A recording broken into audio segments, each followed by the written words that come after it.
News channel news India 24/7 और मैं हूं आपके साथ प्रीति चौहान। घड़ी में ठीक 6:30 बज चुके हैं और आपको याद होगा कि 6:30 बजे हम जिस प्रोग्राम को चलाते हैं उसका नाम है मिस्टर चीफ मिनिस्टर।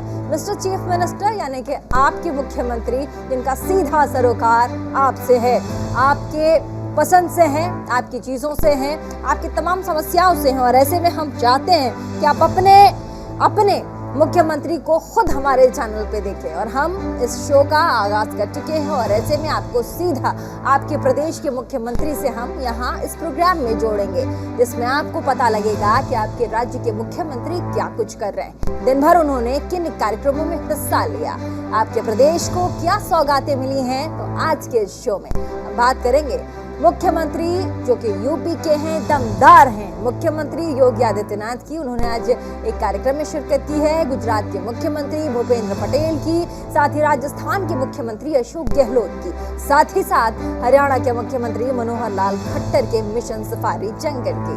तो शुरुआत करते हैं अपने शो की। तो सबसे पहले शुरुआत करेंगे हम उत्तर प्रदेश के मुख्यमंत्री योगी आदित्यनाथ के जयपुर दौरे से, जहां मुख्यमंत्री योगी पावन धाम पंच खंडपीठ में आचार्य सोमेंद्र शर्मा के चादर पोशी कार्यक्रम में शामिल हुए।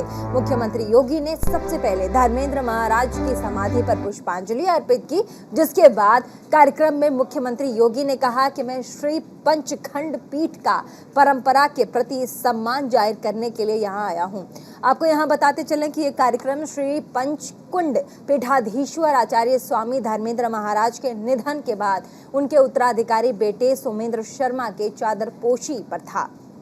कार्यक्रम का आयोजन विराटनगर में किया गया था और लगातार ये देखिए हम आपको तस्वीरें दिखा रहे हैं जयपुर की, जहां पर खुद उत्तर प्रदेश के मुख्यमंत्री योगी आदित्यनाथ पहुंचे थे। और ऐसे में आप देख सकते हैं जो कार्यक्रम था उसका आयोजन कैसे किया गया था। इस देश के पूज्य संतों के नेतृत्व में जो आंदोलन चल रहा था,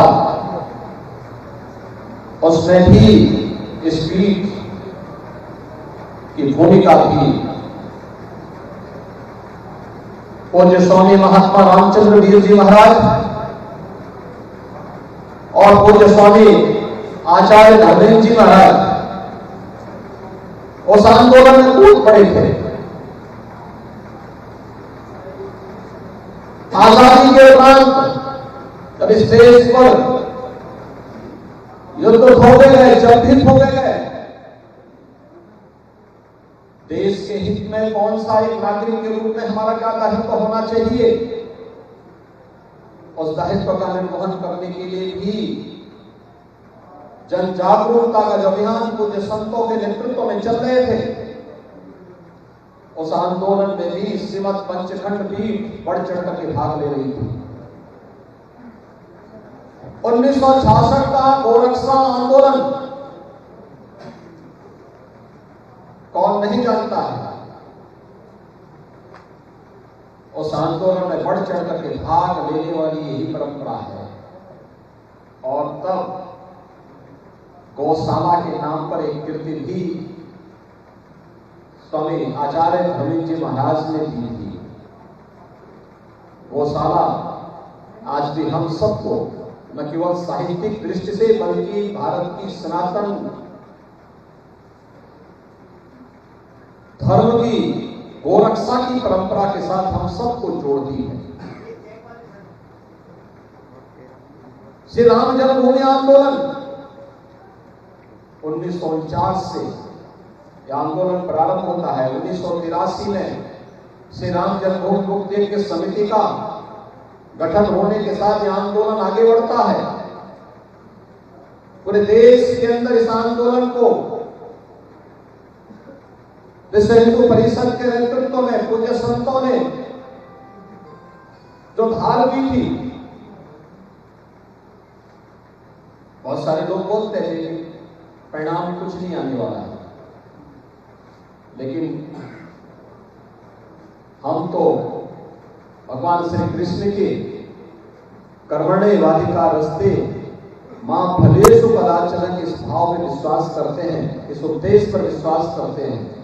फल की चिंता नहीं, कर्म पर विश्वास करते हैं, निष्काम कर्म पर विश्वास करते हैं और पूज्य संतों ने अपने आंदोलन के माध्यम से साबित किया, तो परिणाम तो आना ही आना था। आज अयोध्या में श्री राम जन्मभूमि के भव्य मंदिर योगी आदित्यनाथ को आपने देखा और ऐसे में जयपुर पहुंचकर उन्होंने क्या कुछ किया, ये ग्राफिक्स के जरिए आपको समझा देते ताकि आपको समझने में आसानी हो। तो जयपुर पहुंचे आज मुख्यमंत्री योगी आदित्यनाथ, चादर पोशी संत समागम कार्यक्रम में शामिल हुए। कार्यक्रम में देश भर के संत मठाधीशों ने भाग लिया। कुछ दिन पहले ये कार्यक्रम आचार्य स्वामी धर्मेंद्र महाराज के निधन की श्री पंचखंड पीठ के पीठाधीश्वर थे आचार्य स्वामी धर्मेंद्र महाराज। स्वामी धर्मेंद्र के बेटे सोमेंद्र शर्मा को मिली है श्री पंचखंड पीठ की गद्दी। तो वहीं राम मंदिर जन्मभूमि आंदोलन में शामिल हुए थे स्वामी धर्मेंद्र। तो ऐसे में आज जयपुर में किस कार्यक्रम में शिरकत करने गए थे योगी आदित्यनाथ, ये हम आपको दिखा रहे हैं। श्री पंचखंड पीठ के पीठाधीश्वर थे आचार्य स्वामी धर्मेंद्र महाराज और आज एक स्पेशल जो कार्यक्रम था उसमें योगी आदित्यनाथ पहुंचे थे। और उत्तर प्रदेश के ही मुख्यमंत्री योगी आदित्यनाथ गोरखपुर में बुधवार को शहीद अशफाकुल्लाह खान प्राणी पार्क पहुंचे। वहां पर उन्होंने तेंदुए के शावकों को दूध पिलाते उन्हें देखा गया। उन्होंने तेंदुए के शावकों को दूध पिलाया। अब इस दौरान उन्होंने तेंदुए के 2 बच्चों का नामकरण भी किया है। मेरठ के गांव भगवानपुर बांगर के जंगल से रेस्क्यू कर लाई गई शावक का नाम चंडी रखा गया है, जबकि बिजनौर के जंगल से रेस्क्यू करके लाई गई दूसरी मादा शावक का नाम भवानी रखा गया है, जिन्हें चिड़ियाघर के अस्पताल में रखा गया है। तो आप देख सकते हैं मुख्यमंत्री योगी आदित्यनाथ कैसे तेंदुए के शावक को फीड करा रहे हैं, दूध पिला रहे हैं। और ऐसे में ये अद्भुत तस्वीर है, बहुत ही भावुक कर देने वाली तस्वीर है। और ये शावक के बच्चे को आप देख सकते हैं और मुख्यमंत्री योगी आदित्यनाथ वहां पहुंचे और साथ ही शावक के बच्चे को उन्होंने दूध पिलाया। तमाम अधिकारी वहां मौजूद थे और योगी आदित्यनाथ का इस तरह का उदारपण वाला जो विजुअल्स हैं और ये जो कार्यक्रम है बार बार हमें देखने को मिल जाता है। और ये कल मुख्यमंत्री योगी आदित्यनाथ की तस्वीर।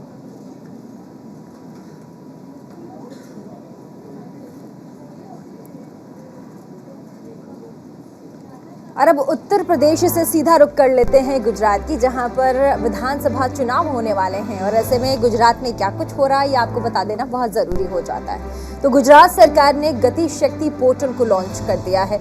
गुजरात के मुख्यमंत्री भूपेंद्र पटेल ने इस पोर्टल का शुभारंभ किया। इसी मौके पर उन्होंने कहा कि इस पोर्टल से शासन में ज़्यादा पारदर्शिता से निवेशकों को व्यापार करने में सुविधा मिलेगी। इससे समय, धन, लॉजिस्टिक्स लागत कम आंकी जाएगी। हम आपको बता दें कि गुजरात देश का पहला राज्य बन गया है जहां गति शक्ति पोर्टल लॉन्च हुआ है। ये पोर्टल प्रधानमंत्री मोदी के मार्गदर्शन और दिशा निर्देश के आधार पर शुरू किया गया है। पोर्टल में राज्य के 21 सरकारी विभाग, 52 सब डिपार्टमेंट शामिल किए गए।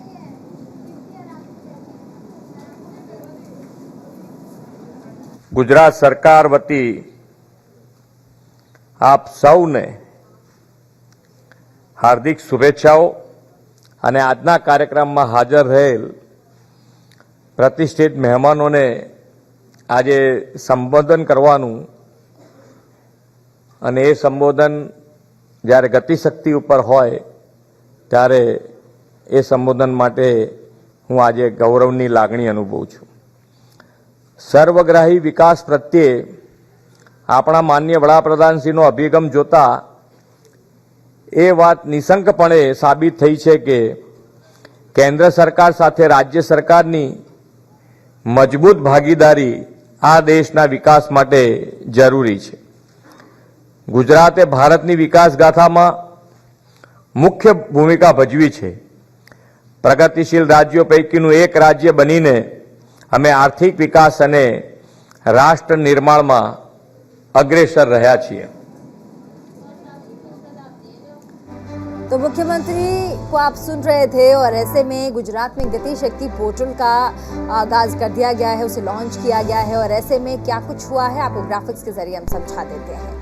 तो गुजरात में गति शक्ति पोर्टल का शुभारंभ कर दिया गया है, उसे लॉन्च कर दिया गया है। साथ ही हम जल्दी से आपको बता दें कि सीएम भूपेंद्र पटेल ने इस पोर्टल को लॉन्च किया है।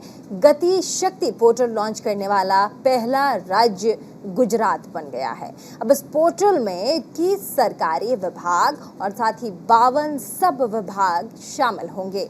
जियो इन्फॉर्मेटिक्स के सहयोग से विकसित ये पूरा का पूरा पोर्टल हुआ है। और साथ ही हम आपको बता दें कि इसकी जो खासियत है वो कहीं ज़्यादा है। ऐसे में पोर्टल में 21 सरकारी विभाग और 52 सब विभाग शामिल किए गए हैं। और ये तो बात गुजरात के मुख्यमंत्री की थी, लेकिन अब बात हम राजस्थान की कर लेते हैं। राजस्थान के मुख्यमंत्री अशोक गहलोत भीलवाड़ा पहुंचे, जहां रायपुर में उन्होंने दिवंगत पूर्व विधायक कैलाश त्रिवेदी की मूर्ति का अनावरण किया। उनके संघर्षों को याद कर उन्हें श्रद्धांजलि अर्पित की। इस दौरान मंत्री भंवर सिंह भाटी, रामलाल जाट भी मौजूद दिखे।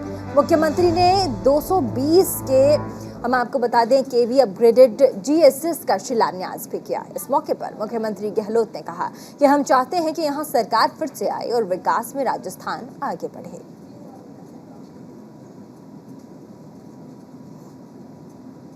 मुझे बहुत इस बात की तो प्रसन्नता है कि आज स्वर्गीय कैलाश त्रिवेदी की मूर्ति का अनावरण संभव हुआ। और इस बात का दुख हम सबको है कि वो हमारे बीच में अभी तक होने चाहिए थे। अच्छे खिलाड़ी थे, अच्छा नाम रोशन किया राजस्थान का। क्षेत्र के लिए वो पूरी तरह प्रतिबद्ध थे, समर्पित थे। वो आपकी समस्या लेके आते थे, कैसे वो हल हो, किस प्रकार से ये क्षेत्र मजबूत बने। पर आप देखते हैं कि कोरोना काल में एक तरफ भीलवाड़ा मॉडल बना। राजस्थान में हम लोगों ने कोई कमी नहीं रखी काम करने का अंदर, और प्रदेश वासियों ने साथ दिया हमारा। कोई मैंने कहा भूखा नहीं सोना चाहिए। पूरे प्रदेश के अंदर दानदाताओं ने, सामाजिक संस्थाओं ने, धर्मगुरुओं ने, राजनीतिक पार्टी कार्यकर्ताओं ने कोई कमी नहीं रखी। राजस्थान एक मॉडल बन गया कोरोना काल के अंदर, देश के अंदर शानदार काम राजस्थान के अंदर प्रबंधन का हुआ। और किसी को भी ऑक्सीजन के अभाव में नहीं मरने दिया, जबकि बड़े बड़े शहरों के अंदर भी कितने लोग मरे ऑक्सीजन की कमी से कोई सोच नहीं सकता। और हमने फ्री इलाज किया सबका। राजस्थान के बाहर के लोग भी यहाँ करके इलाज करवा रहे थे। ये नौबत आ गई थी बॉर्डर जिलों के अंदर भी, और जयपुर तक भी आते थे। भीलवाड़ा मॉडल तो दुनिया तक पहुँच गया, ये तारीफ सब जगह हो गई। राज कैलाश जी नहीं रहे, और मुझे खुशी है कि उनके नाम की स्मृति बनाए रखने के लिए ट्रस्ट बना करके आज उनकी मूर्ति का अनावरण हुआ। 23,000 मेगावाट बिजली का उत्पन्न हो रहा है, और करीब करीब आत्मनिर्भरता की तरफ आगे बढ़ता जा रहा था, जिससे कि उपभोक्ताओं को भी और किसानों को भी पूरी बिजली प्राप्त मिल सके। कनेक्शन देने में हमने कोई कमी नहीं रखी। 2-2.5 लाख कनेक्शन दे चुके हैं। अब जितने कनेक्शन बचे हुए थे उनको हमने कहा 2 साल के अंदर सबको कनेक्शन दे दिए जाएंगे, वो काम भी चल रहा है। इस प्रकार से किसानों को हमने इस बार बजट पे स्थान दिया, अलग से बजट पेश किया। उनके जो धनराशि अलॉटमेंट होती है बजट में दुगनी कर दी। उनके सम्मान राशि देते हैं 1,000 रुपये प्रति माह के। तो करीब 8 लाख किसानों के तो बिजली बिल जो है वो शून्य हो गए, 0 हो गए। तो अध्यक्ष पद के चुनाव से बाहर आने के बाद आजकल राज्य में ध्यान दे रहे हैं मुख्यमंत्री अशोक गहलोत। और ऐसे में आज जो सौगात उन्होंने राजस्थान को दी है उसकी खास बड़ी बातें क्या रही, तो हम आपको ग्राफिक्स के जरिए बता देते हैं कि कौन सी बड़ी बात आज मुख्यमंत्री अशोक गहलोत ने की है। भीलवाड़ा को मुख्यमंत्री अशोक गहलोत का शानदार नायाब तोहफा दिया है मुख्यमंत्री अशोक गहलोत ने। ऐसे में हम आपको बता दें 220 kV GSS रायपुर का शिलान्यास किया है मुख्यमंत्री अशोक गहलोत ने। आगे बढ़ेंगे और हम आपको बता दें कि रायपुर में स्टेडियम बनाने का ऐलान किया है मुख्यमंत्री अशोक गहलोत ने। और ऐसे में लगातार जिस तरीके से मुख्यमंत्री अशोक गहलोत राज्य के ऊपर, और हम आपको बता दें तमाम वो जिले जो पिछड़े हैं उनके ऊपर ध्यान दे रहे हैं, ये बहुत बड़ी बात है। दिवंगत विधायक कैलाश त्रिवेदी के नाम से ये स्टेडियम बनाया जाएगा।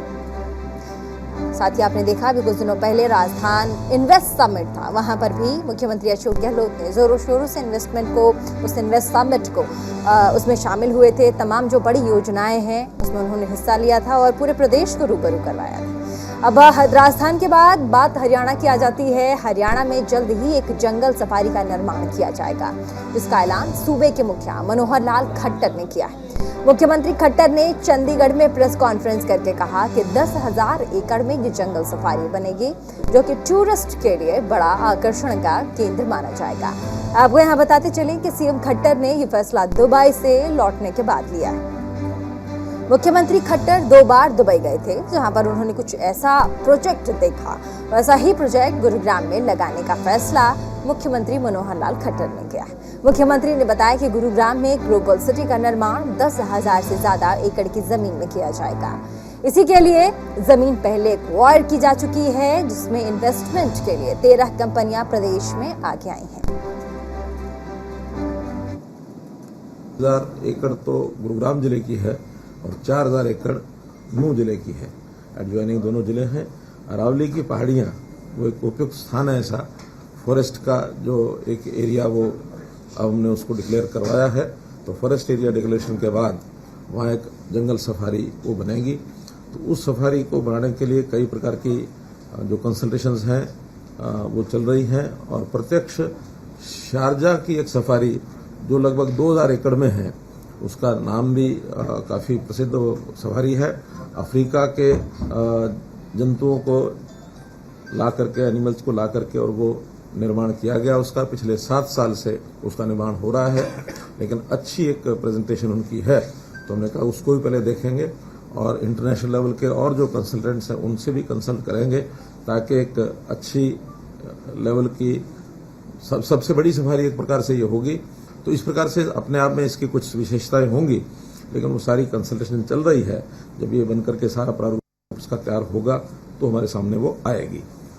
तो इस सफारी के संबंध में कुछ विषय जो जानकारी के लिए आपको मैं बताता हूं। इसमें हमने अलग अलग जोन्स इसके अंदर जो विचार किए गए हैं, 10 जोन लगभग होंगे इसमें।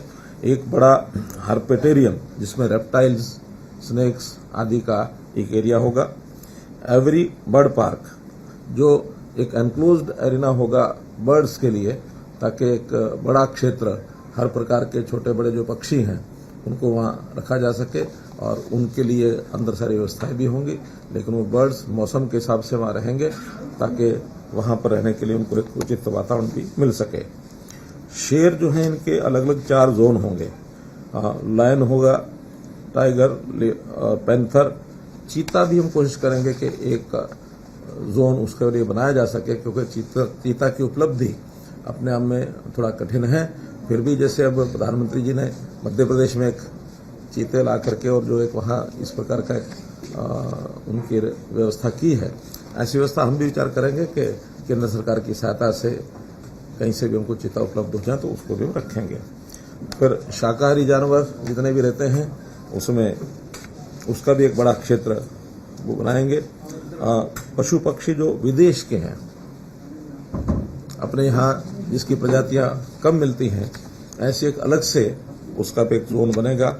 एक अंडर वाटर वर्ल्ड जैसा एक्वेरियम, इस टाइप के रेप्टाइल्स, इस प्रकार के जो अंडरग्राउंड भी होते हैं, रेप्टाइल्स तो जमीन पर होते हैं, लेकिन मछलियां या मगरमच्छ इस प्रकार के वो एक अंडरग्राउंड वाटर का एक जोन होगा।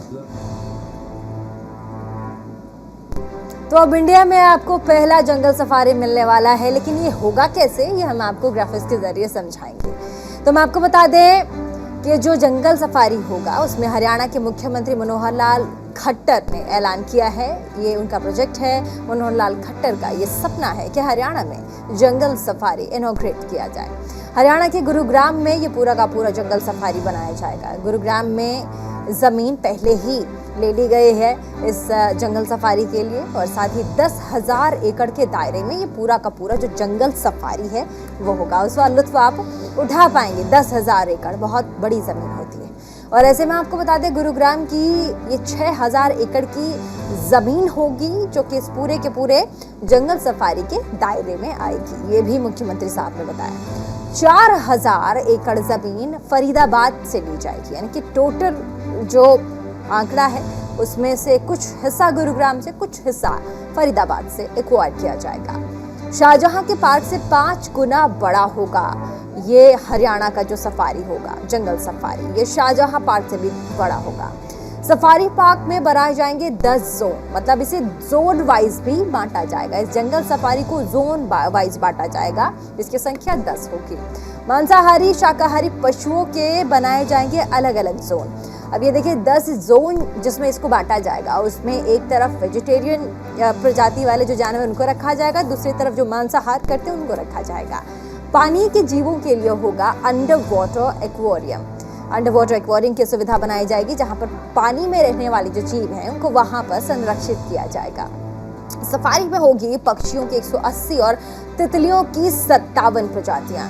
अब सोचिए इतनी बड़ी एकड़ में ये पूरा का पूरा प्रोजेक्ट है जंगल सफारी का। वैसे में 180 तितलियां, उनसे जाति जो 180 से ज़्यादा प्रकार की जो जातियां हैं उनकी तितलियां रखी जाएंगी, कीट मकोड़े रखे जाएंगे। और ऐसे में आप सोचिए आप जब यहाँ पहुँचेंगे तो वो जो आनंद होगा वो अद्भुत होगा। ऐसे में आज हमने आपको बताया कि कैसे आपके मुख्यमंत्री सीधे सीधे आपसे कनेक्ट कर सकते हैं और क्या कुछ आपके प्रदेश में हो रहा है, आपके मुख्यमंत्री आपके लिए क्या सौगात लेकर आए हैं, ये हम आपको अपने शो यानी कि मिस्टर चीफ मिनिस्टर में रोजाना बताएंगे।